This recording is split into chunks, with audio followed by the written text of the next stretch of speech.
Ipinagdiriwang ng Pangulong Arroyo ang kaniyang ika-62 kaarawan nitong linggo. Kasamang nagdiwang ng Pangulo ang kaniyang pamilya. Ang detalye sa Express Balita ni Marian Alivio.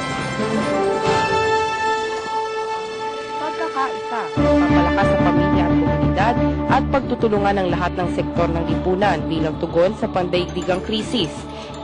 Ito ang tanging hiling ng Pangulo sa kanyang ika-62 kaarawan kahapon. Panahon itong mga ito upang tayo magkaisa at harapin ng lubusan ang ating pamilya at pamayanan. Dapat nating simulan ang isang bagong panahon na nakakataguyod ng voluntarismo at ng diwa ng pagkakaisa. Simple lamang ang naging pagdiriwang ni Pangulong Arroyo ng kanyang kaarawan. Gaya na nakagawian, isang Thanksgiving Mass ang inialay niya kasama ang kanyang pamilya sa St. Augustine Parish Church sa Barangay San Nicolas sa Lubao, Pampanga. Pagkatapos nito, nagbigay ang bawat isang miyembro ng pamilya ng kanilang simpleng regalo para sa ina ng tahanan. Bukod tangi pa rin ang isang dosenang rosas na ibinigay ni First Gentleman Mike Arroyo sa kanyang asawa. Mayroon ditong 11 pulang rosas na sumisimbolo sa pag-ibig ng unang Ginoo kay Ginang Arroyo at isang puting rosas na simbolo naman ng kalinisang loob.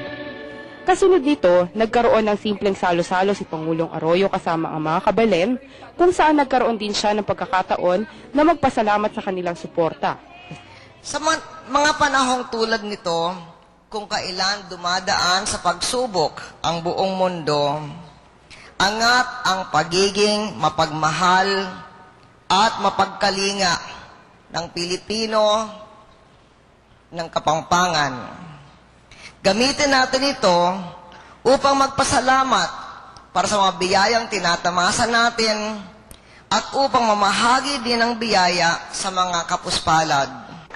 Kasabay ng kaarawan ng Pangulo, nanguna siya sa sabayang panunumpa ng mahigit sa 100 bagong miyembro ng Citizens Armed Forces Geographical Units, pati na sa One Town, One Product Bazaar, kung saan tampok ang pinakadekalidad ng mga produkto ng Pampanga.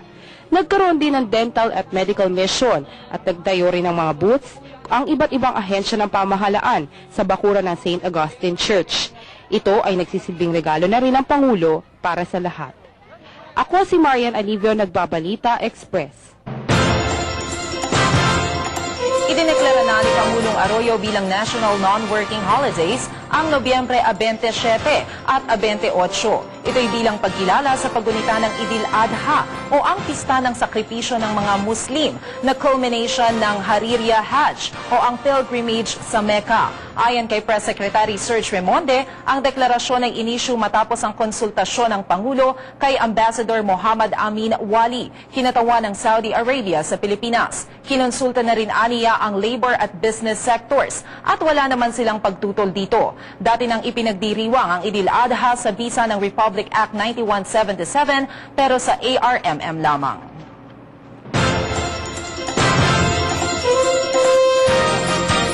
Palaki ang naitulong ng libreng computer courses na binibigay ng Konsulado ng Pilipinas sa Dubai para sa mga manggagawang Pinoy na nakabase sa gitnang silangan. Puro volunteers ang instructors sa programang ito. Karamihan sa mga overseas Pinoy worker ang nagsabing nagawa nilang pataasin ang kanilang kita at na-promote sila sa trabaho sa pamamagitan lamang ng pag-upgrade ng kanilang computer skills. Bukod pa riyan, naisalba rin na o sila sa karaniwang malaking gastos na kakambal ng isang kurso at review na umaabot sa mahigit 100 at 60,000 piso.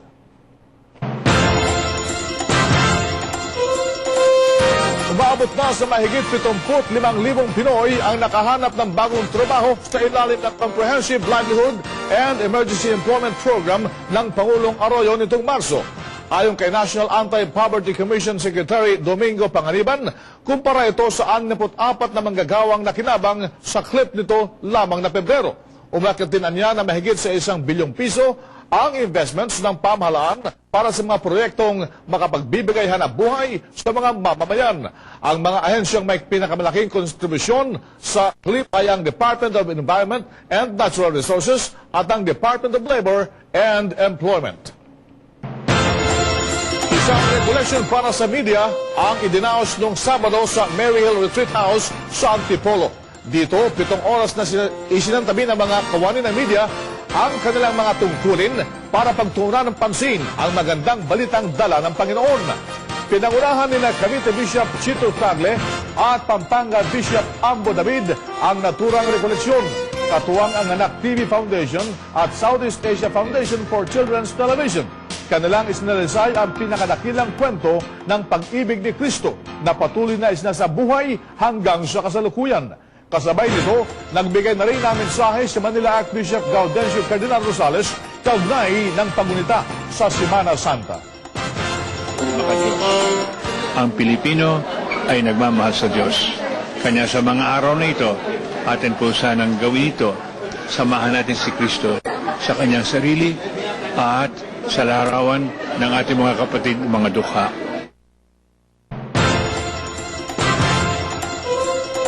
Samantala, bago po tayo magtapos, narito lamang po ang isang panawagan. Humihingi po kami ng panalangin para sa agarang paggaling ni IBC President and CEO Bob Del Rosario. Si Ginoong Del Rosario ay kasalukuyang sumasailalim sa isang pagsusuri sa Capitol Medical Center. Hangad po namin ang inyong maagang paggaling.